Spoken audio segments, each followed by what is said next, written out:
Most people think they're healing, but actually they are abandoning themselves more gently. Self-abandonment is when you silence your own truth only to be safe, to avoid discomfort and to be liked. There are actually many forms of self-abandonment. For example, overexplaining, where you constantly feel the need to tell more to people than you need to explain every action you take. It makes no sense, but it's when you give away your freedom just to benefit others, to give away a lot of the power that you should have over yourself, but instead of keeping the power within you, you give it to other people. Avoiding conflict is one of the other ways that people can abandon themselves. Very often we do this as people just to stay liked and to stay safe in the position where we are. But the question we can ask ourselves is this necessary? What is the most important for my highest good? Should I avoid this conflict, or should I actually put up these boundaries here? Should I actually explain to people who I am, and what I'm standing for, to avoid my boundaries being crossed another time? But one of the worst things that we can do when it comes to self-abandonment is detaching. Detaching from people around us, from things around us, from places, but most of all detaching from our own core. I think that we often forget how important it is to stay connected with ourselves, with our true core, but also with people around us, with the places we like.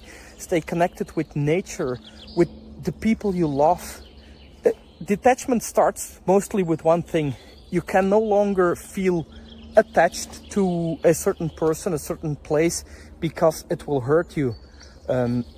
This happens often in love relationships, for example, where people no longer can feel attached to the other one because they act in a way that hurts them.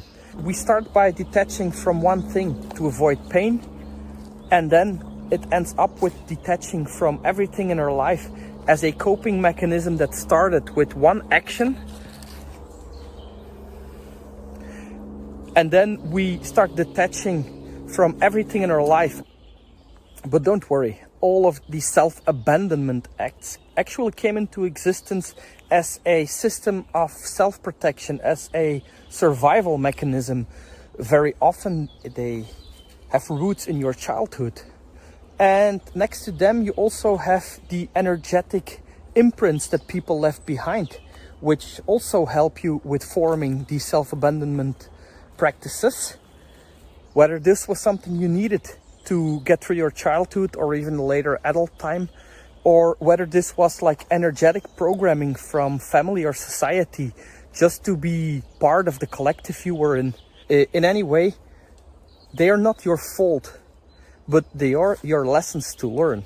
And you can learn to cope with them, and you can learn to return to your own truth and to speak your own truth. Nevertheless, in today's spiritual practices, we often make a few mistakes, I think. It's where we mistake stillness with suppression. It's where we mistake forgiveness with self-erasure. Those things are not what we want. We want stillness because our system longs for stillness, because we truly feel that we're healing in the stillness, not because we want to be or feel suppressed. If we're still because of suppression, then it's not a good thing. If we erase our being just so-called to forgive someone else, then we're not acting from the right position. Yes, we should not forget that forgiving is something we do for ourselves, not for the one who did something to us, but it's eventually unimportant who you do it for. It's more important what your reason to do it might be. Like in this case, if you try to forgive someone just to forget about something that happened, then it's not the right means of forgiving. It's not the right way of starting this process. It needs to come from your heart, and you need to be able to clear your path for yourself.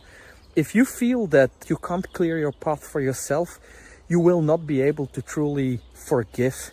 You might try to erase a part of yourself. What if self-awareness isn't about being composed at all time? What if self-awareness is about being truly present messy, raw, real, true to your own core. I think that true growth happens when you choose to be fully present with your emotions, with your current state. And from that place on, you can grow, you can heal. And that's where self-awareness starts. Self-awareness is not about behaving in a certain way that someone once told you to be, but it starts with being present in who you are today and wondering maybe what you can do as a next step to move towards the person you truly want to be.